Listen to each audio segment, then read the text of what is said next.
तो नमस्कार, मैं हूं रवि चौहान और आप देख रहे हैं हिंदी क्राइम।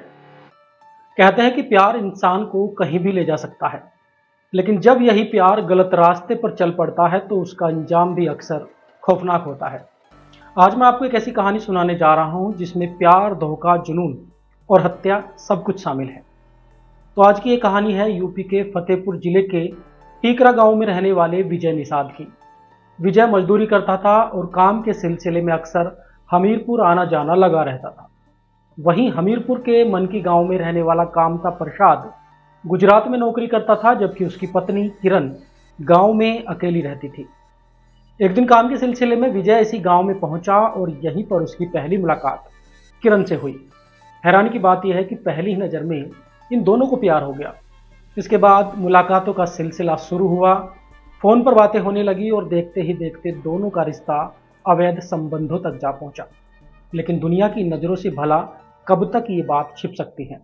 जल्द ही इस रिश्ते की भनक किरण के देवर को हो गई, तो उसने बिना देर किए गुजरात में नौकरी कर रहे अपने भाई कामता प्रसाद को फोन पर सारी बात बता दी। अब जरा सोचिए कि एक पति जो हजारों किलोमीटर दूर परिवार के लिए मेहनत कर रहा है, उसे अचानक पता चले कि उसकी पत्नी किसी और के साथ रिश्ते में है, तो उस पर क्या गुजरेगी। भाई से ये खबर सुनते ही कामता प्रसाद नौकरी वोकरी छोड़कर सीधे गांव पहुंचा और घर पहुंचते ही पत्नी की जमकर खबर ली। दोनों के बीच खूब विवाद हुआ।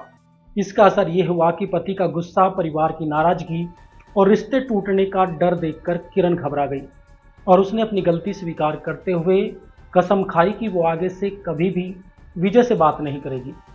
पत्नी को रोता बिलखता देख आखिरकार कामता प्रसाद का भी दिल पिघल गया और उसने पत्नी को माफ कर दिया। लेकिन कहानी यहीं खत्म नहीं हुई, क्योंकि विजय अब भी किरण को लगातार फोन कर रहा था।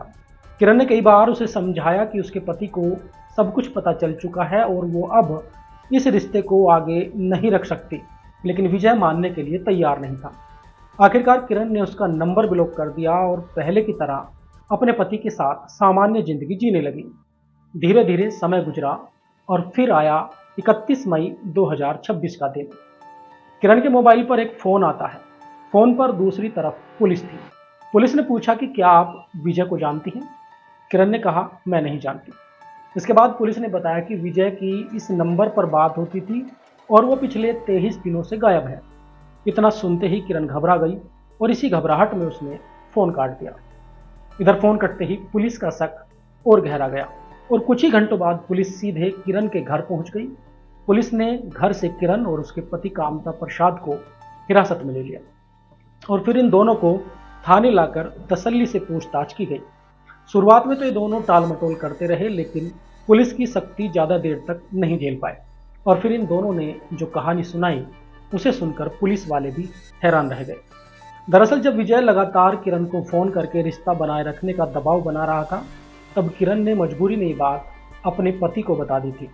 दोनों को लगने लगा था कि जब तक विजय उनकी ज़िंदगी में रहेगा तब तक उनका पीछा नहीं छोड़ेगा, और यही दोनों ने एक ऐसा फैसला लिया जिसने उनकी पूरी ज़िंदगी को बर्बाद कर दिया।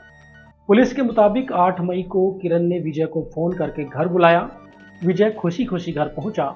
उसे जरा भी अंदाजा नहीं था कि वो जिस घर में कदम रख रहा है वहां से वो जिंदा नहीं लौटेगा। जैसे ही उसने घर में एंट्री की, पहले से घात लगाए बैठे किरण के पति कामता प्रसाद ने डंडे से उसके सिर पर जोरदार वार किया। एक बार, दूसरा वार और फिर तीसरा वार, और कुछ ही देर में विजय की मौत हो गई। अब दोनों के सामने सबसे बड़ा सवाल था कि लाश का क्या किया जाए। पुलिस के अनुसार दोनों ने शव को ठिकाने लगाने के लिए बेहद खतरनाक तरीका अपनाया। उन्होंने ग्लेंडर मशीन से विजय के शरीर के कई टुकड़े किए और फिर इन टुकड़ों को बोरी में भरकर कानपुर के जंगलों में ले जाकर आग लगा दी। हालांकि लाश पूरी तरह से नहीं जल पाई। इसके बाद दोनों ने घर आकर YouTube पर सर्च किया कि हत्या के मामले में कितने साल की सजा होती है। शायद कहीं ना कहीं इन दोनों को भी इस बात का एहसास था कि कानून के हाथ एक ना एक दिन उन तक जरूर पहुंचेंगे, और हुआ भी ऐसा ही, क्योंकि जब कई दिनों तक विजय घर नहीं लौटा तो उसके परिवार ने 10 मई को गुमशुदगी की रिपोर्ट दर्ज कराई। इसके बाद कई हफ्तों तक पुलिस ने जांच पड़ताल की। सबसे पहले पुलिस ने विजय के मोबाइल की कॉल डिटेल निकलवाई। यहीं से जांच को नई दिशा मिली। कॉल रिकॉर्ड में विजय और किरण के बीच लगातार बातचीत के सबूत मिले। पुलिस ने जब किरण से संपर्क करने की कोशिश की तो उसने घबरा कर फोन काट दिया। तो यहीं पर पुलिस का शक यकीन में बदल गया और इसके बाद पुलिस ने इन दोनों को गिरफ्तार कर लिया। तो दोस्तों, इस पूरी कहानी का अंत यही बताता है कि गलत रिश्ते की शुरुआत भले ही आकर्षण से होती हो, लेकिन उसका अंत बुरा ही होता है। एक तरफ विजय की जान चली गई तो दूसरी तरफ कामता प्रसाद और उसकी पत्नी किरण सलाखों के पीछे पहुंच गए और देखते ही देखते दो परिवार पूरी तरह से बर्बाद हो गए।